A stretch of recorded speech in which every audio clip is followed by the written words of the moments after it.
99,9 MHz. FM Universitária. Emissora da Universidade Federal de Pernambuco.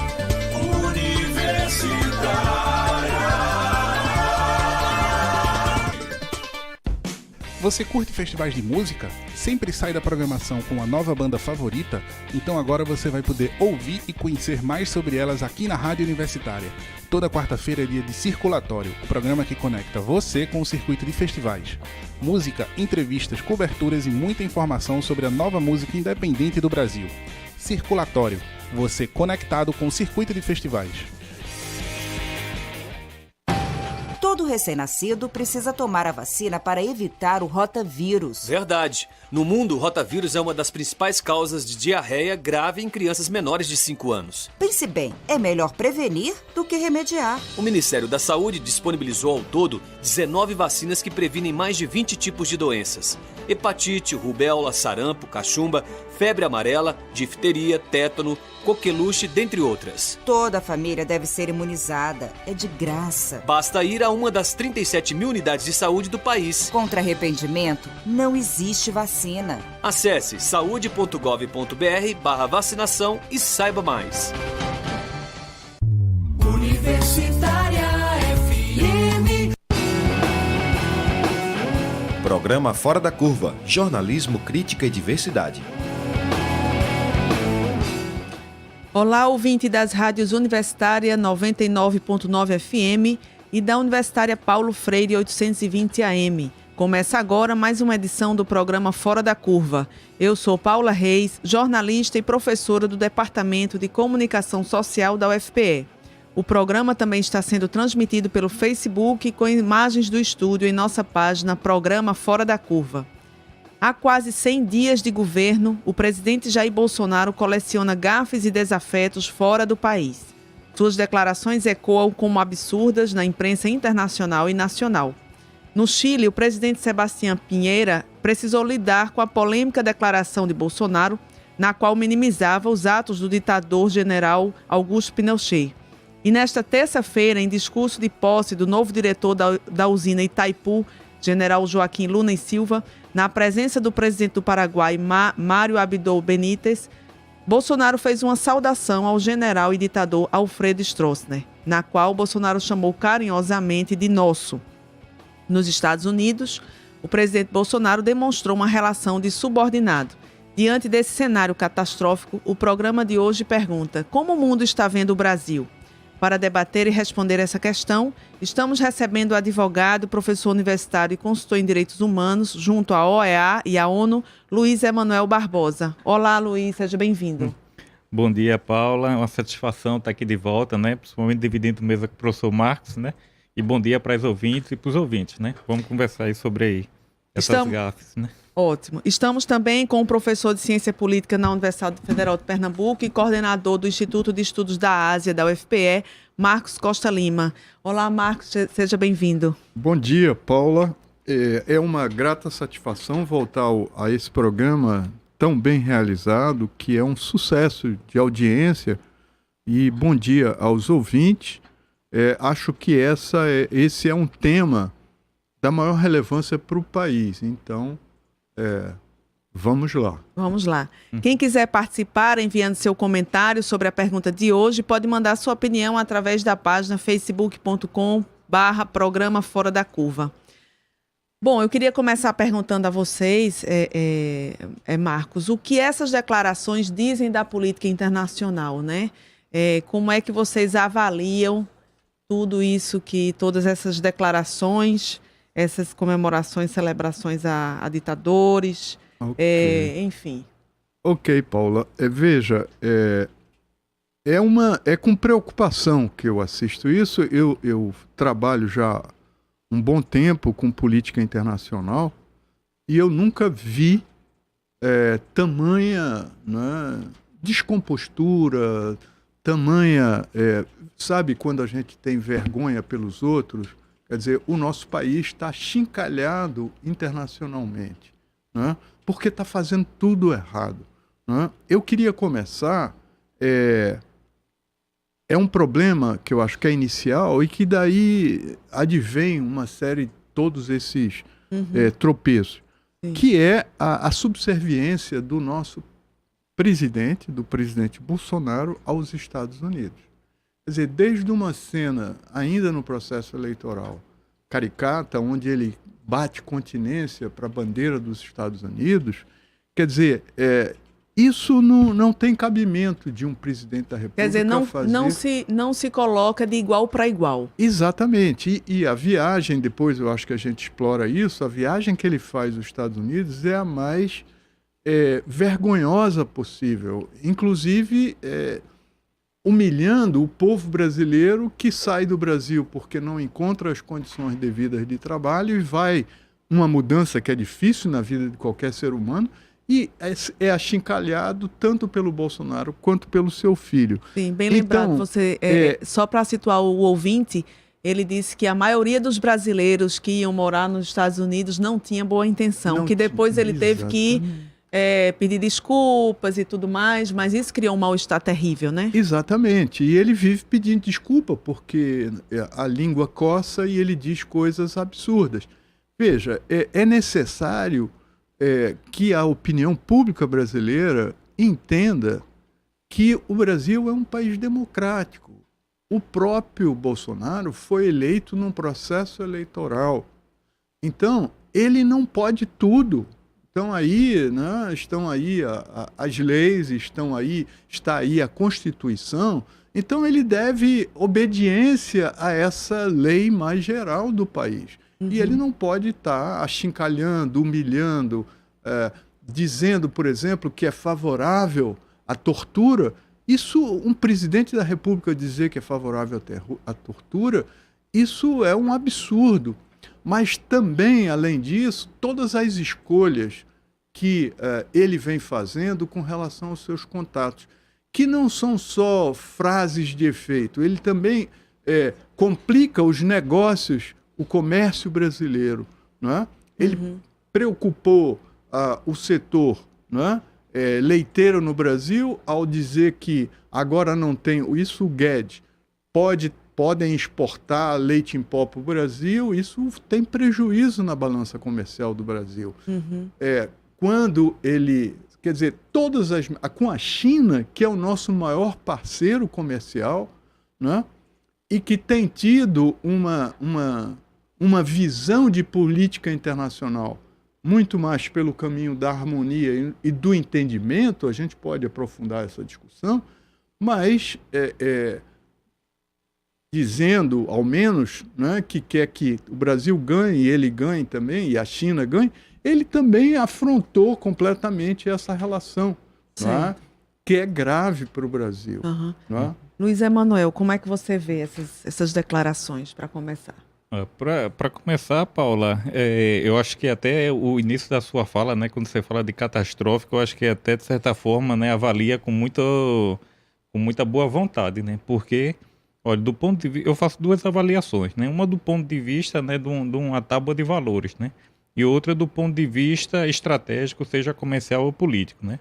Do ponto de vista dessa tábua de valores, né, a fala dele é uma inversão de todo o esforço que se teve, né, inclusive de desconstruir todo um histórico que o Estado brasileiro tem, principalmente o Itamaraty, né, uma relação que o Estado brasileiro tem nas suas relações internacionais e com as relações exteriores, né, esse posicionamento dele, né, de fazer apologia à tortura, se dizer um país grande e desenvolvido, de fechar com parceiros que existem hoje, né, esse negócio de fechar o diálogo com quem já está muito consolidado, né, mostra que ele tem uma estrutura de valores que é completamente inadequada do ponto de vista de um Estado democrático de direito, né. Então não é simplesmente, né, fazer, né, puxar a Constituição e fazer aquele ato retórico para o eleitorado, né, principalmente no tempo das eleições, mas é no sentido realmente de se viver essa constitucionalidade e essa institucionalidade dentro de um Estado de Direitos, né? Uma relação com os outros poderes, né? Ele é completamente agressivo, né? com as outras autoridades, ele é agressivo com os grupos que pensam diferente, né? Ele realmente invisibiliza os grupos socialmente vulnerabilizados, né? Então ele não se mostra como uma autoridade de Estado, né? Ele não se porta como um governante, né? Ele, né, tem atitudes completamente estapafúrdias, né? Isso considerando esse ponto de vista valorativo, né? Do ponto de vista estratégico, né, político e comercial, ele também toma um posicionamento no sentido de desconstruir toda uma estrutura que o Estado brasileiro levou tanto tempo para se construir, né? E aí eu estou falando, né, do ponto de vista da estratégia do governo Lula e governo Dilma, né, de colocar o Brasil em um outro estágio como ator internacional. Então sai um pouco daquela figura que ficava sempre em cima do muro ali do governo FHC, né, e toma uma atitude, né? O Estado brasileiro passa a ser um player, né? Não é à toa que o Obama chamou o Lula do cara, né? Então, porque tinha uma estratégia, né? Tinha a construção do G20, né? Que foi toda embora, né? A construção da Unasul, né? Essa percepção da cooperação Sul-Sul, né? Então, o Brasil se despontando como um líder desse grupo, e esse grupo aparecendo fortemente para negociar com as 7 economias mais fortes do mundo e mais a Rússia. Então não estava chegando sozinho e de pires na mão, estava chegando como chefe de toda uma delegação forte, né, e aí você trazia a China, a Índia, né, a própria África do Sul, né, os BRICS, menos a Rússia, né? E todo esse grupo, né, que forma aí a maior população do mundo, o maior mercado consumidor do mundo, o maior exportador de commodities, né, e de certa forma um grande produtor de manufaturas. Então vinha estrategicamente nesse ponto de vista, né? E fora isso, o posicionamento dentro das organizações internacionais, né? Da Organização Internacional do Trabalho, nessa semana o fiasco que foi, o posicionamento que tem sido junto ao Conselho de Direitos Humanos, né? Então a gente está pegando todo um esforço de pelo menos 20 anos dentro de um processo de redemocratização, né? E até um pouquinho mais aí contando com o pequeno esforço que teve no governo FHC, e a gente está jogando tudinho, né? Lixo, né? No lixo, jogando água abaixo, né?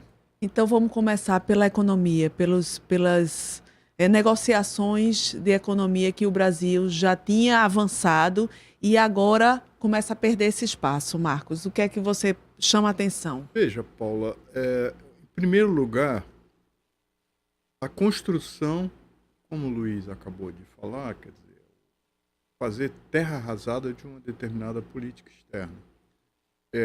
Nós tínhamos, desde o início de Sarney, quando ele assina o Tratado do Mercosul, o Mercosul foi muito importante, não apenas para o Brasil, mas para o Brasil tinha uma vantagem tremenda, porque 90% do que o Brasil exporta para a América Latina, ou principalmente para o Mercosul, são exportações de manufaturados de mais alto valor agregado. Então, até por isso, o Brasil precisava dar compensações, por exemplo. Se o Brasil comprava $1 de peças na Argentina, peças de automóveis, ele tinha que comprar $2, que era uma forma de equilibrar a balança comercial com o Brasil, porque o Brasil tem muito mais, com a Argentina, porque o Brasil tem muito mais volume. Então, essa destruição de um processo tão construído ao longo do tempo, quer dizer, mesmo o Fernando Henrique Cardoso, que eu discordo de muitas de suas políticas, sobretudo externas também, ele deu continuidade a esse processo. Sim. Mas, de repente, a gente chega num momento que tudo é jogado para fora como se fosse nada. Não é, vai ter peso na balança comercial brasileira. E uma vez que a China está entrando nas relações comerciais com toda a América Latina, nós vamos mandar os nossos manufaturados para onde? Um país que nós somos um país hoje que está sendo considerado como um país que volta a uma raiz colonial, de mandar produtos, né, commodities agrícolas ou minerais. Sim. Isso não é futuro. A gente pode até tratar disso. Isso vai ter uma repercussão grande na indústria brasileira, na né? indústria brasileira, sem dúvida. Um retrocesso para a indústria brasileira. O desmonte que foi feito do BNDES, que até agora ninguém sabe para onde vai. O BNDES foi outra construção importantíssima, né? Onde o Estado procurava subsidiar algumas empresas nacionais para elas terem maior capacidade de comércio, né? Sim. No mercado internacional. Até agora ninguém sabe o que... Não tem nenhuma política não definida. Não tem política definida. Novamente, essa é uma marca do governo Bolsonaro. Não tem política. Então já está aparecendo, inclusive, nos noticiários, Folha de São Paulo, Estado de São Paulo, há 2 dias atrás, deu uma declaração chocante, dizendo que ele não tem projeto e ele não sabe para onde ir. Isso é muito sério para um país do tamanho do porte do Brasil. Uhum. Então, com mais de 200 milhões de habitantes. Isso. Outro aspecto comercial muito sério é essa... Veja, para satisfazer os americanos, ele vai e diz que vai transferir a embaixada brasileira para Jerusalém. Nesse movimentação processo, política, né? ele está brigando com todos os países árabes que têm uma balança comercial de 6 bilhões de dólares com o Brasil e já está recebendo as primeiras retaliações. Não é? Os árabes estão deixando de comprar comprar o Brasil por conta dessas políticas alinhadas diretamente. E aí eu volto, para concluir, eu volto ao problema da China, né? A China já fez a primeira grande compra de soja, agora em fevereiro, aos Estados Unidos, por conta desse vexame que foi as tratativas diplomáticas com o governo chinês.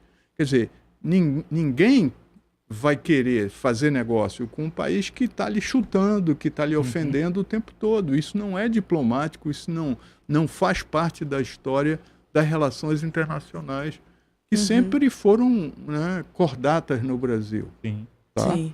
Relativamente, mas sempre foram tratadas com... Sim. Luiz, o que é que você quer acrescentar sobre essa questão comercial, econômica? Nesse ponto aí eu chamaria atenção, né, já que, né, o professor Marcos puxou mais para essa parte dos países árabes e China, né, eu queria chamar a atenção mais para a parte da América do Sul e América Latina, né. O Estado do Brasil, quer dizer, o Brasil como um todo, né, enquanto uma potência industrial e agrícola, né, ele nesses últimos tempos, né, conseguiu de certa forma se garantir do ponto de vista agrícola, mas na parte da indústria, na manufatura de alta qualidade, a gente tem perdido qualidade, a gente tem perdido indústrias, a gente tem perdido mercado consumidor. E aí o Brasil, que era o grande, né, a grande locomotiva, né, nesse sentido da América Latina, perde hoje, cada ano, espaço para o México. Não que a estrutura do México seja tão exemplar. O modelo do México ele entra nessa situação de um parceiro de segundo escalão ali no NAFTA, né, sendo comandado por Canadá e Estados Unidos, mas tem produzido manufatura cada vez mais do que o Estado brasileiro, tem ganhado nesse ponto, né? E um país que tem se organizado muito, né? E que talvez hoje não fosse o maior o concorrente comercial, né? Graças ao próprio Trump, né? Com esses atropelos dele também, né? Logo quando ele entra e coloca abaixo a Aliança do Pacífico, né? Se essa aliança tivesse seguida, talvez o Chile hoje fosse um dos maiores concorrentes comerciais do Brasil. Então tem uma estrutura hoje econômica relativamente enxuta, né, muito organizado, muito focado para essa ideia de um mercado comercial e aberto, né? Então, e tem um espaço também privilegiado no sentido de negociar, inclusive do ponto de vista logístico, né, com grandes mercados da Ásia, né, ali através do Pacífico. Então, hoje o Estado brasileiro, né, o Brasil, que era o grande... né, a grande locomotiva da América Latina e da América do Sul tem perdido espaço, né? Né? Ao mesmo tempo que coloca, né, também fechando os olhos para o Mercosul, né, coloca se fechando para os seus principais parceiros, né? Então, sim. Inclusive o Bolsonaro assinou agora na viagem ao Chile a negociação do Pronasul, né? Deixando a Unasul. O que é que significa isso? Quais são os efeitos? Significa dizer que, na verdade, esse é um governo ultra neoliberal. Se o neoliberalismo já é um governo que foi nefasto para a maioria dos países onde foi implantado, né, porque ele se afasta das comunidades populares, ele não ouve os reclamos dos que estão na base da pirâmide social, tudo isso é para dizer que, olha, daqui para frente, e aí, novamente, aquela coisa que eu toquei no início, quando eu estava falando do Mercosul. No Mercosul, existe uma obrigatoriedade de que os países têm uma taxa que todos os países, quer dizer, Argentina, Bolívia, Paraguai, Uruguai, têm que respeitar, né? Uma tarifa externa comum, a TEC. Então, abandonando a TEC, vale tudo. O país que oferecer mais mercadoria ao preço mais barato, então isso pode ser desastroso, inclusive, para a indústria internacional que está no Brasil. Sim.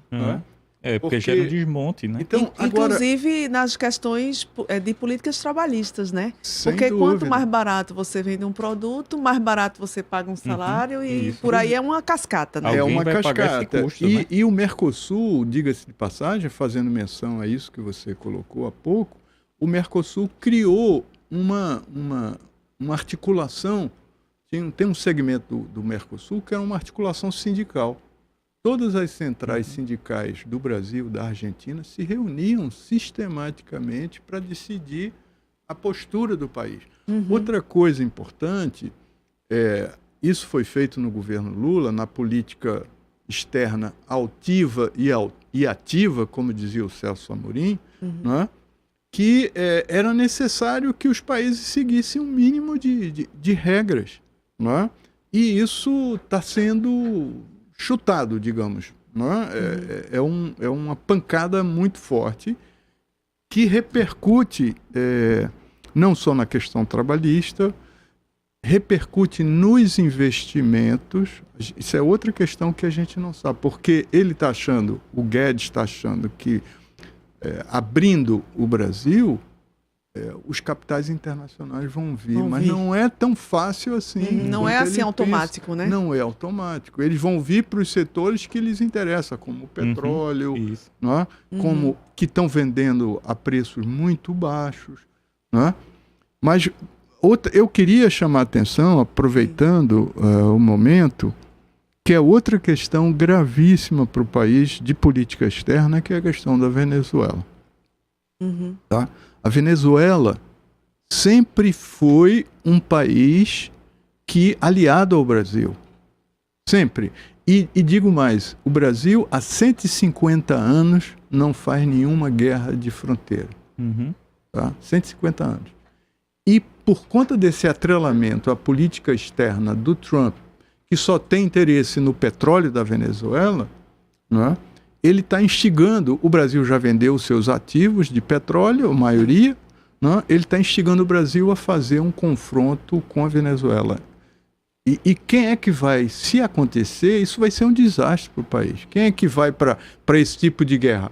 São os pobres, são os negros, né, que já são marcadamente sofridos aqui na região. Felizmente, tem alguns militares com algum senso, já estão dizendo que o Brasil não vai definitivamente entrar numa guerra. Embora os filhos do Bolsonaro, que são outro caso espetacular porque nunca aconteceu na história brasileira, de um filho de um presidente que não tem nenhuma autoridade, não foi delegado por isso, vai para os Estados Unidos, substituindo o ministro Ernesto Araújo. Quer dizer, como se ele fosse o chanceler de fato. Então, ele que bota o chapéu Quer dizer, dos americanos na cabeça. Está acima da relação formal de Estado, né? Exatamente. Está fazendo uma confusão ali, né? O Palácio do Planalto está virando o quintal da casa, né, deles. Então, isso é muito... Fora as intervenções do Carlos, né? Também, né, e muito menos ainda, né, a questão do Flávio, né, que não se explica, né, com essa questão lá do Queiroz também. Então, além dessas dificuldades, né, vejam que essa proposta, essa iniciativa do ProSul, né, num primeiro momento, né, não tem nada de efetivamente concreto, não tem nada de comercialmente interessante para o Brasil. O que você tem ali nesse primeiro momento é um discurso retórico, no sentido de tentar desconstruir todo o processo de união que veio a partir da Unasul. Tem outra questão que eu acho que, pegando o gancho aí com o Luiz, que é fundamental para o Brasil, pelo menos foi fundamental, porque é outra interrogação. Há poucos dias eu escrevi um artigo sobre isso, que é qual é o futuro dos BRICS. Né? Os BRICS é outra dessas construções lentas e importantes, até que por impulso da China o BRICS andou bem, né? A ponto de criar o banco dos BRICS, e que apontava para cenários muito positivos, né? Você já mencionou aqui um pouco essa relação com a Rússia, essa relação com a China, com a Índia, e, de repente, o Brasil se filiando totalmente aos Estados Unidos, sem ganhar nada em troca, porque não é só um jogo. A política diplomática, ela tem isso. Tem muito de diplomacia, mas tem muito de interesse. Né? Mas, mesmo assim, os nossos interesses com os americanos, com os norte-americanos, não estão trazendo nada para o Brasil. O Brasil entregou de graça a base de Alcântara, que é um lugar estratégico para lançamento de satélite. Né? E há, inclusive, nessa trajetória do acidente de Alcântara, gente que diz que aquilo foi provocado. Bom, independente não foi feita uma avaliação profunda, mas hoje foi feita uma sessão. Quer dizer, isso, inclusive, era contra o Mercosul. O Mercosul, que avançou na dimensão do Unasul, que pela primeira vez na história do continente, do subcontinente, nós estávamos tentando estabelecer uma política, né, estratégica militar de defesa para a América do Sul. Luiz, eu queria que você falasse um pouco, avaliasse um pouco os resultados dessas negociações e dessa viagem do presidente aos Estados Unidos. Por exemplo, teve a negociação do Brasil entrar na OCDE, né, pagando um preço. Explica para o ouvinte o que é a OCDE, o que é que significa essa negociação. Bem, não é um preço barato, viu? E, de novo, é uma inversão de toda uma agenda que o Estado brasileiro tinha construído aí nos seus últimos 20 anos, né? De novo, né? O próprio governo FHC não tinha sido tão, vamos assim, usar uma palavra relativamente assim, tão afoito numa situação como essa, porque tem um impacto muito grande, né? Não é à toa que a turma chama a OCDE de Clube dos Ricos. Então, é o tipo da coisa. Quem aqui, a gente podendo fazendo uma comparação aqui com o nosso espaço físico, né? Então, quem começa a ir para aquele clube ali de bacana que tem no final da Avenida Caxangá, não volta a frequentar, por exemplo, o Clube das Pais. Então, é uma mudança extremamente significativa, né? Você sai de um espaço popular para um espaço extremamente sofisticado. Né? Entrar na OCDE significa... E é muito caro se manter nesse espaço sofisticado, né? Porque é um... Não, e para entrar nesse espaço, né, Luiz, o Brasil precisa perder uma condição privilegiada na OMC. Né? Pronto. De país considerado em desenvolvimento para um país que até a China é considerada na OMC um país em desenvolvimento. Ela tem vantagens com isso, como o Brasil também tem nas negociações. Isso. Então, para entrar num, tem que sair do outro. Não é? E isso é um ato de autodeclaração. O Estado se declara, né, um país rico ou se declara um país em desenvolvimento, e com isso ele se posiciona de forma a estrategicamente negociar pontos em acordos bilaterais ou multilaterais de natureza comercial. Então, a partir do momento que o Estado brasileiro se declara como país rico, ele perde uma série de, vamos dizer, de situações vantajosas. Alguns benefícios. Claro, né? Isso aí não fica restrito a um discurso fechado na OCDE. Isso vai impactar na OMC, né? O próprio diretor, né, o brasileiro, né, o Roberto, estava falando essa semana, né, no Roda Viva, que isso vai causar um impacto diretamente dentro do Estado brasileiro, que hoje é um dos que mais litiga a nível de OMC. Então, é um espaço que se usa muito no sentido de reclamar condições mais satisfatórias, né, condições mais privilegiadas de comércio, e o Estado brasileiro está jogando isso de novo, né, está jogando por água abaixo, né? Então, um esforço de anos, né, de uma fortuna que é gasta pelo Estado brasileiro, porque hoje nem mesmo a Advocacia Geral da União e nem o Itamaraty tem uma equipe completamente especializada em OMC. Então a gente contrata muitos escritórios estrangeiros, principalmente e escritórios ingleses e americanos, para atuar dentro da OMC em favor do Estado brasileiro. Então são bilhões de dólares gastos em honorários advocatícios que está indo por água abaixo esse tempo todinho, desde aquela primeira disputa da Embraer com a Bombardier. Então, não é uma simples, que pode dizer, né? É uma doidice do presidente. Podia situar o ouvinte sobre essa disputa que você citou agora?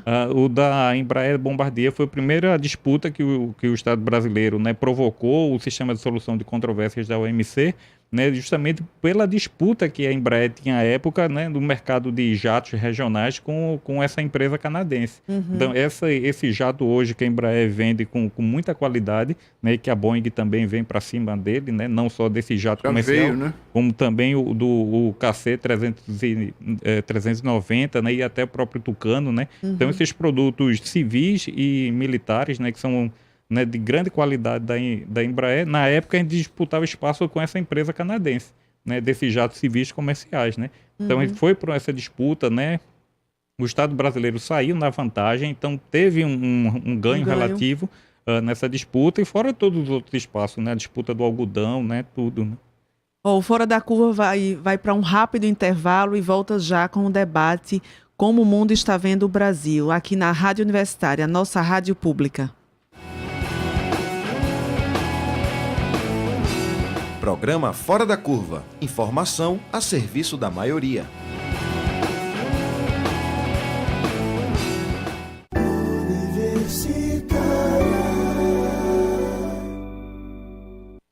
A 99.9 FM apresenta Aqui só pra dizer Geraldo Vandré, o homem que disse não. Ninguém há de me calar. Série especial em 4 capítulos que integra as comemorações dos 40 anos da Rádio Universitária FM. Estreia segunda, 1º de abril, às 8 da noite, com José Mário Austrégésilo e participação especial do professor Frederico Guilherme de Lima.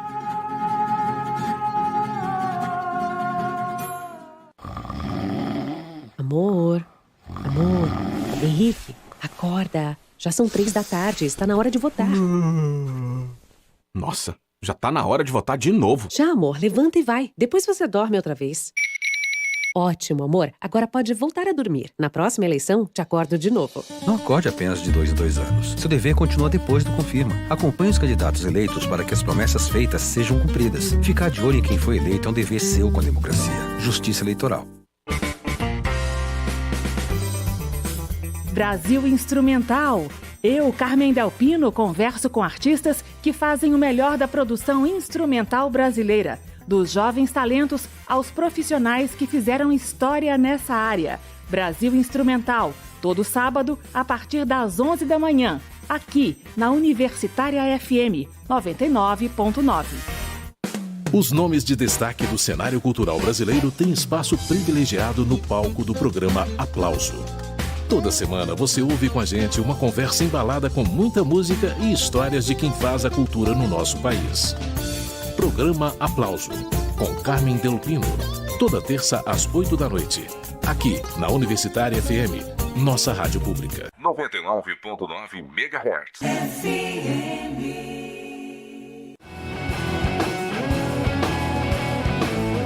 Programa Fora da Curva. Análise crítica de assuntos do interesse público. O programa Fora da Curva está de volta e hoje estamos perguntando como o mundo está vendo o Brasil. Para fazer essa análise, recebemos o advogado e professor universitário, consultor em Direitos Humanos junto à OEA e à ONU, Luiz Emanuel Barbosa, e o professor de Ciência Política da Universidade Federal de Pernambuco e coordenador do Instituto de Estudos da Ásia, Marcos Costa Lima. A situação política no Brasil foi tema de pelo menos 6 eventos acadêmicos e políticos realizados em Paris, na França, ao longo deste mês, que marcam o ano das execuções da vereadora Marielle Franco e do seu motorista Anderson Gomes. O último deles, realizado ontem na sede da Prefeitura de Paris, da 10ª região administrativa da cidade, contou com a presença da deputada carioca Mônica Francisco, do PSOL, que trabalhou com Marielle, e da filósofa e escritora e ex-candidata do PT ao governo do Rio, Márcia Tiburi, que deixou o Brasil por receber ameaças de morte por grupos de extrema-direita. O Fora da Curva ouviu Márcia Tiburi e nós vamos ouvir agora o que ela pensa sobre o papel dos exilados na Europa. É bem complicado falar desse papel fora do Brasil, porque nós todos saímos do Brasil quando, na verdade, preferíamos ter ficado no Brasil. Eu mesma, eu sou muito brasileira. Eu tenho uma cidadania europeia, mas eu nunca usei. Eu prefiro ser brasileira, eu gosto de ser brasileira e me sinto muito brasileira. E vivi lá no Brasil até agora e pretendia que isso continuasse. Eu construí minha vida no Brasil. E é lastimável ter que deixar o meu país. Mas, como eu coloquei nesse encontro nosso, se tratava de uma questão de segurança minha e também das pessoas que convivem comigo, porque sou uma escritora, tenho uma vida pública e vivo em coletivos. Esse livro que eu mencionei agora no final, O Delírio do Poder, é sobre isso. Sobre um contexto em que já não podemos mais contar com um estado de normalidade, já ultrapassamos o estado de exceção no seu sentido mais terrível, estamos avançando para muito além de um estado de exceção. É como se nós tivéssemos passado a plena loucura.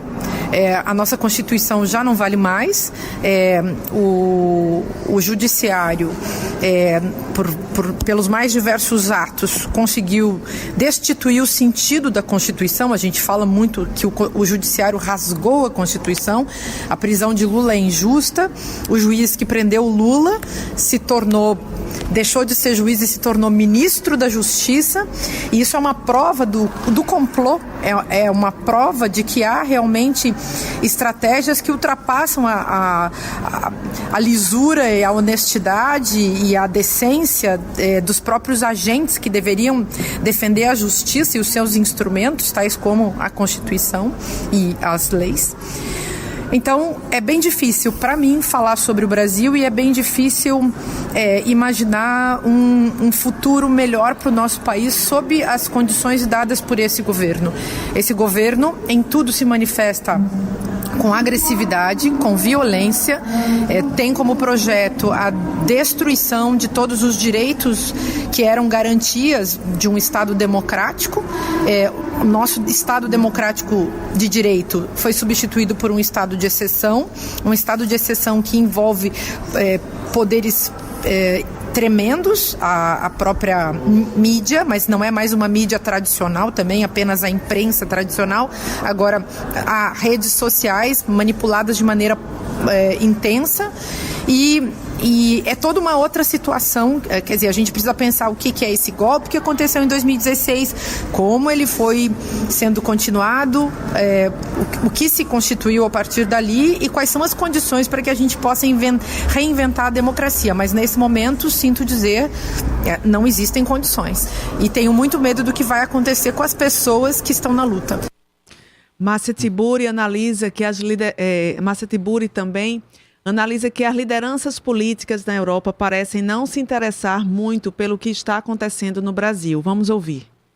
A meu ver, os governos estão todos servindo ao capital nesse momento, esse é o projeto do neoliberalismo.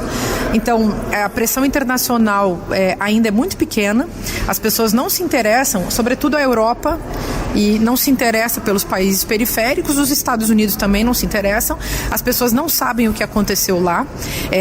Há muita gente que se espanta com Bolsonaro e seus ministros, com suas falas aberrantes, assustadoras, mas para muitas pessoas eu acredito que isso fica sempre colocado ao nível de uma aberração, como se o Brasil, se isso tivesse acontecido de uma hora para outra no Brasil, como se não houvesse colaboração internacional para que isso acontecesse.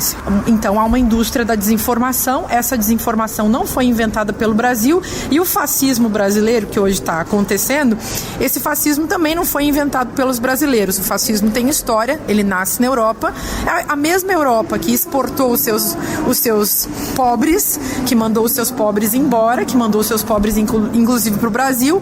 Essa essa mesma Europa colonizadora também colonizou o Brasil e, ao mesmo tempo, não tem olhar para esse objeto enjeitado que não seja o mesmo olhar de exploração de sempre. A Márcia Tiburi analisa como o fascismo está crescendo no Brasil. O que nós conhecemos do nosso destino até aqui é terrível e o que se encaminha para acontecer no Brasil é catastrófico. Nós temos histórias prévias que nos ensinam que é preciso puxar o freio de mão da história. Temos o nazismo na Alemanha e temos os diversos genocídios pelo mundo afora. No Brasil está acontecendo um genocídio da juventude negra, já houve um genocídio dos indígenas que não para de acontecer. Então, há um genocídio também da população LGBT. O Brasil é um território perigoso, é um lugar assustador para quem faz política de um ponto de vista democrático, mas se vocês forem morar no Brasil ou forem pesquisar o que é viver no Brasil hoje, vocês vão conhecer também uma sociedade em que as categorias de análise da população estão completamente perturbadas. Eu sou uma pessoa, por exemplo, que me considero uma mentalidade democrática, mas no Brasil eu sou taxada de comunista. E quem é comunista? Comunista é um termo que vem sendo mistificado e usado no Brasil como se nós estivéssemos nos anos 60 ou 70 na Guerra Fria. Então isso é assustador. Há uma mistificação que atinge as categorias mentais dos indivíduos. Há uma manipulação mental muito pesada. E como o nosso povo é muito desprotegido do ponto de vista cultural e do ponto de vista educacional, essas manipulações têm se sedimentado e têm funcionado, produzindo uma mentalidade fascista.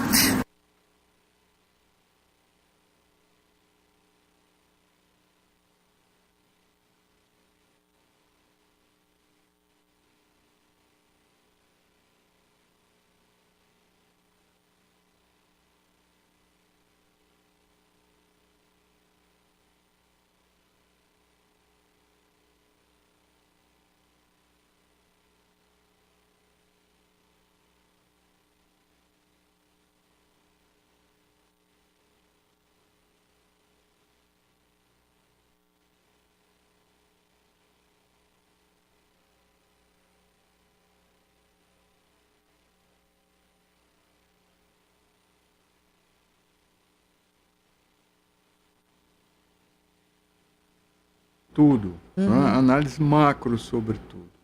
Não? Essa questão é lamentável, né, de que brasileiros, cidadãos brasileiros, mesmo aqueles que foram eleitos, né, com um mandato de representação, tenham condições de tê-lo por ameaça de morte. Né? Que é o caso e de essa João questão Willis, que a né? gente não tratou ainda aqui, não houve tempo, que a gente está tratando de política, são as milícias, não é? Que é um fenômeno, inclusive, que envolve muito de perto a família do presidente. Então, isso é alguma coisa que precisa ser avaliado com mais força. Ela fala também do genocídio dos negros, do genocídio dos LGBTs, do genocídio dos indígenas. Isso vem acontecendo, eles estão matando, sobretudo, as lideranças. E é como se o Estado fizesse vista grossa e as milícias se sintam autorizadas a praticar os atos mais torpes, né? Então, nós temos um Estado caracterizado como Estado de exceção, um judiciário que é muito dócil, né, ao que vem dessa política. Né? Isso, aliás, eu acho que é importante dizer que isso foi preparado também desde o golpe que aconteceu com a presidente Dilma Rousseff. Quer dizer, as próprias emendas que foram sendo preparadas, elas facilitaram a vida do Bolsonaro para colocar isso, e governos servindo ao capital. Eu acho que essa é uma questão internacional muito forte. Quer dizer, cada dia a gente vê, e é uma questão que preocupa, porque é como se o capitalismo estivesse dando tiro no próprio pé. não é? Porque a gente sabe que a maioria dos países hoje, fora a China e a Índia, não conseguem crescer o que gostariam de crescer. Então isso gera na produção capitalista uma deflação muito grande. Se não circula capital, sobretudo para a maioria da população, a larga maioria da população, a concentração, todo esse movimento, nós somos os 99, representa isso, uma concentração de renda nas bases. Então, o próprio capital não consegue vender os seus produtos. Pouco a pouco isso está acontecendo. Ontem eu li uma entrevista do Prêmio Nobel Stiglitz, ele fala justamente disso. Ele diz que é um conjunto de pequenas oligarquias manufatureiras, são as grandes corporações multinacionais que dominam tudo. Só que elas vêm aparelhadas com muita inovação e tal, e não há emprego. O caso brasileiro é emblemático. Hoje nós estamos chegando depois de saímos do governo Lula, quando havia contratação de mão de obra formal, e nós hoje estamos vivendo um mercado, não é, com mais de 45% da população desempregada.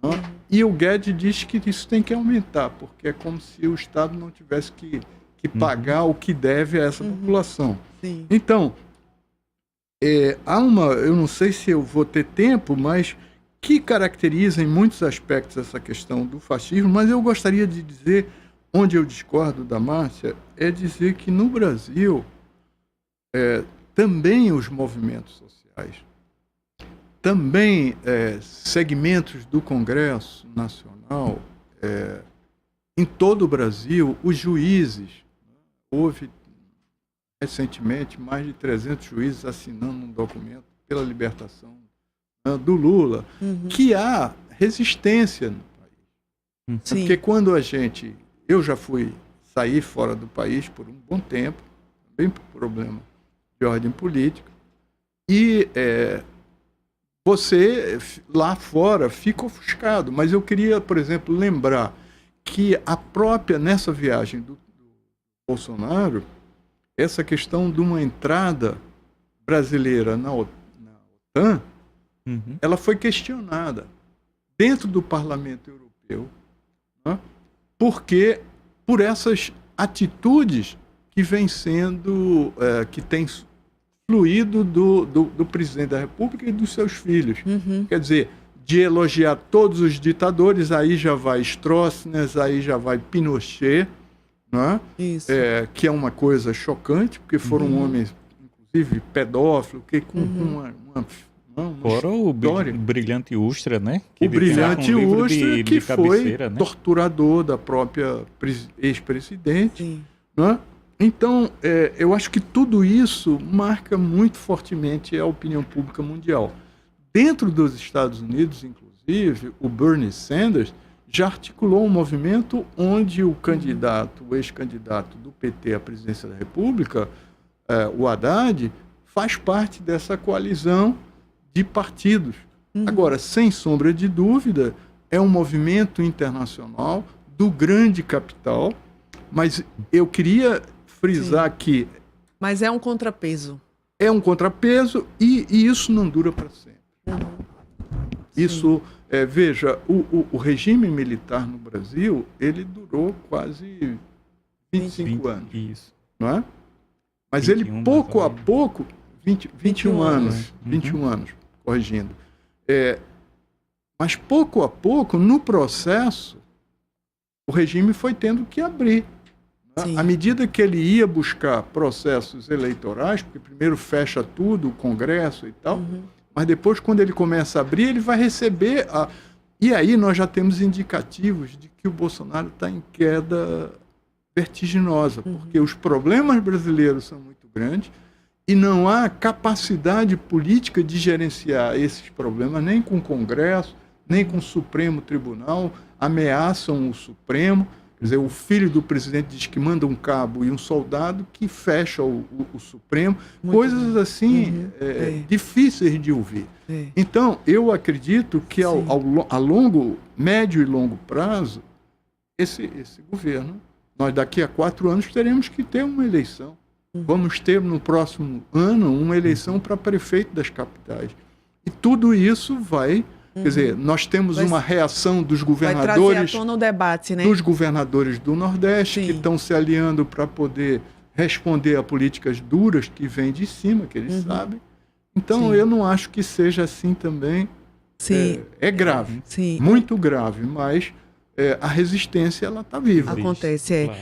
O Coletivo Brasil, inclusive, na França, solicitou à Prefeitura de Paris a nomeação de uma rua com o nome de Marielle. Certamente para a semana a gente vai ter uma resposta. Já sabemos que na Alemanha, na cidade de Colônia, já existe uma rua, né, com o nome de Marielle Franco.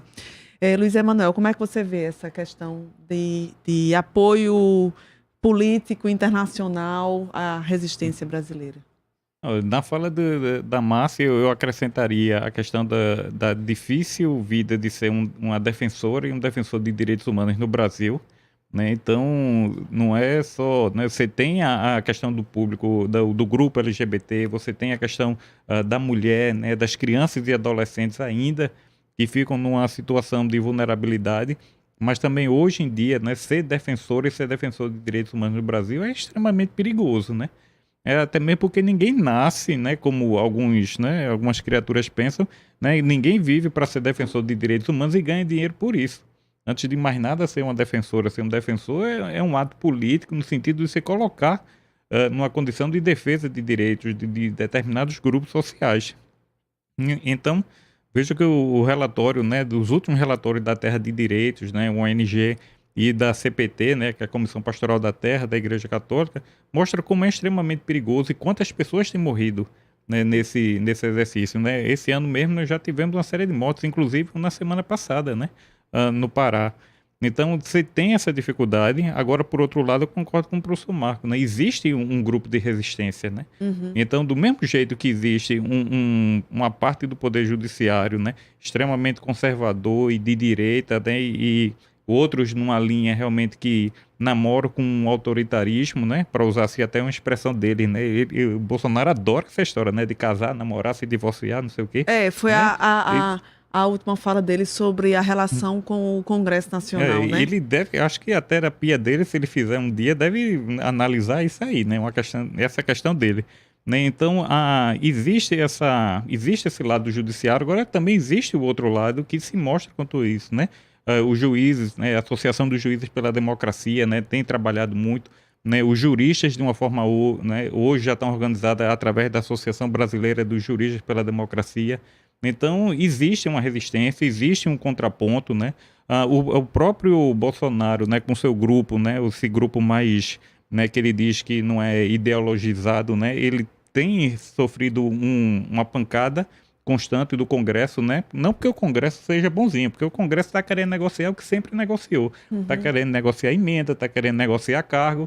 Né, e de certa forma, né, ele está tão atrapalhado internamente, né, com a ministra dele de Direitos Humanos, né, o próprio ministro das Relações Exteriores. Ele né? mesmo desmoraliza, diz que ela não interfere em coisa nenhuma. O ministro da Educação, né, todo dia é um problema no MEC hoje, né? O MEC até aqui não teve nenhuma política nem anunciada, sequer concretizada, né? Saíram dois responsáveis pela política de alto nível do MEC, pediram, renunciaram, né? Até aqui não tem uma equipe realmente estruturada. Além de quer dizer, toda essa imagem, esse mimetismo que ele exala, né, no sentido da violência, do discurso de respeitoso, isso é absorvido, né, em primeiro lugar, né, pelos seus próprios ministros, como o Lorenzoni disse que foi necessário ao Pinochet dar um banho de sangue para poder executar, como se isso fosse uma coisa... Sim. E como o próprio ministro da Educação, que inicia o seu mandato, dizendo que o povo brasileiro vai para o exterior para roubar os hotéis e não sei o quê. Quer dizer, isso é um achincalhe, não é?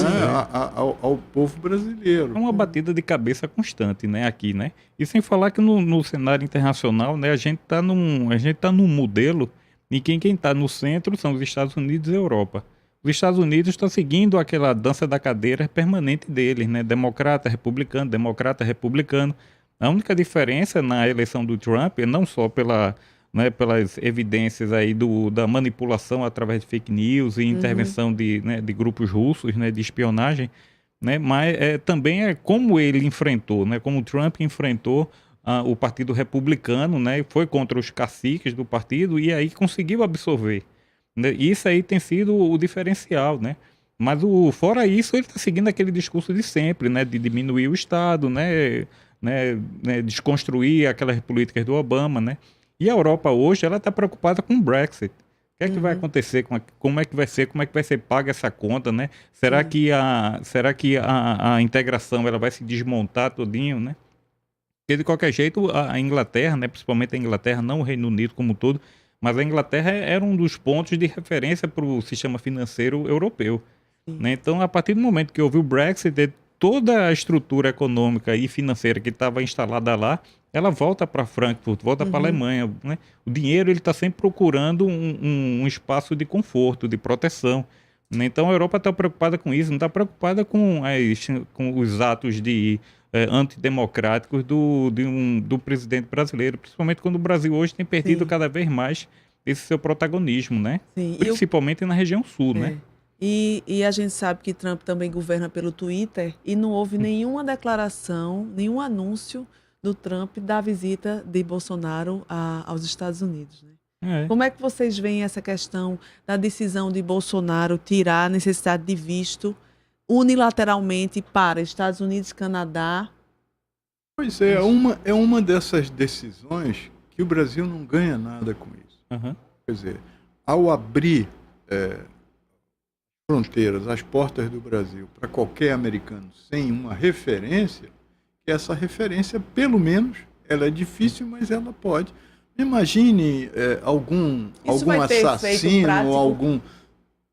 Comercialmente, já que o argumento do governo foi dizer vamos tirar o visto para facilitar o turismo tal, enfim, ter resultados o Brasil, econômicos. Com a imagem que tem hoje internacionalmente, não vai ser um lugar procurado internacionalmente para o turismo. Inclusive, a gente tem notícia de que a própria embaixada americana disse que certas cidades no Brasil, os americanos tivessem cuidado, inclusive com Recife, né? O problema do visto para turista e a vinda de americanos, australianos, canadenses, japoneses, o visto não é um problema.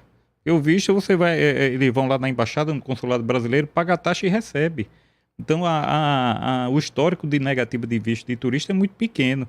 O problema é a nossa infraestrutura interna para turismo, que continua extremamente complicada, né? Insegurança, preços muito caros de passagem aérea, né? Né? Mesmo que hoje você paga bagagem, ficando cada vez mais caro, né? Os hotéis são muito caros no Brasil, informação que não tem, as pessoas que não se comunicam em inglês, né? Então, o problema é esse, não é um problema por conta do visto, não. Isso aí é aquele discurso retórico, né? Por mais que as pessoas digam, olha, de um dia para o outro, 35% de pessoas ficaram interessadas.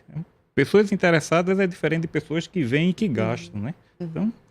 A gente está finalizando o programa e eu queria uma falinha final de cada um pouco sobre perspectivas, para onde a gente está indo com essa política internacional, é possível reverter, que instâncias podem, de alguma forma, se contrapor a essa política aqui, nacionalmente, a essa política, a essas diretrizes da política internacional. Como é que vocês avaliam aí? Perspectivas. Olha, as perspectivas, elas são... É difícil, nós estamos aí apenas menos de 100 dias de governo. E se a gente for tomar isso como constante, então as perspectivas serão terríveis. O que vem para frente. Se isso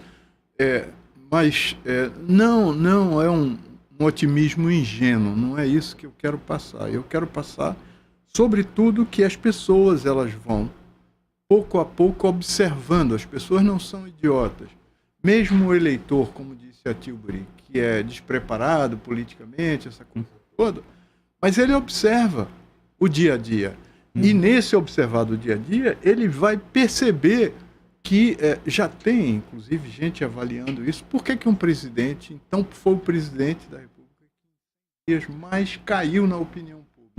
Sim, é um dado não é concreto. É um dado concreto. Então, isso, se ele continua assim, inclusive há uma conversa muito forte, um zum no meio da opinião pública de que ele não se sustentaria.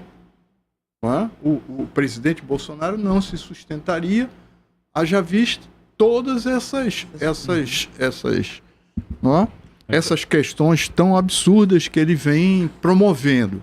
E que o vice-presidente assumiria isso. Não é? Eu não sei, isso é difícil, ninguém tem bola de cristal, mas ele provavelmente vai ter que moderar, não é? a sua linguagem, a sua forma. Eu acho isso muito difícil, porque isso... Obrigada, professor Marcos Costa Lima. A gente está finalizando o programa. Eu vou passar 30 segundinhos para Luiz Emanuel finalizar, então. Nossos indicativos são tão ruins que não gera nenhum tipo de previsibilidade. Então, apontar para a OCDE e OTAN agora, eu acho que é desastroso. Você jogar para fora toda uma construção que já aconteceu, né? Abdicar do Mercosul, do BRICS principalmente, eu acho que não é estratégico.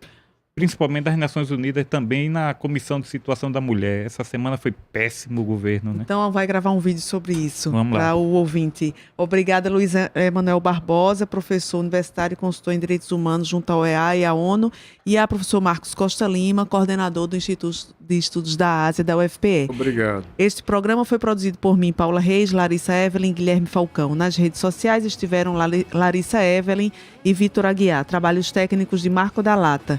Acompanhe o programa Fora da Curva nas nossas redes sociais. Tchau e até o próximo programa. O programa Fora da Curva é uma realização do Departamento de Comunicação Social com o apoio do Departamento de Sociologia e do Núcleo de Rádio e TV Universitárias. Parceria com o Marco Zero Conteúdo, Centro das Mulheres do Cabo, SOS Corpo, Centro Sabiá, Terral Coletivo de Comunicação, Centro de Cultura Luiz Freire. Esse programa fica disponível em nossa página do Facebook e no canal do YouTube. Acompanhe as nossas redes sociais, porque nós também divulgamos por lá muita informação que você não vê por aí. A música tema deste programa foi composta pela banda Diablo Motor. Programa Fora da Curva. A gente fala o que a maioria cala.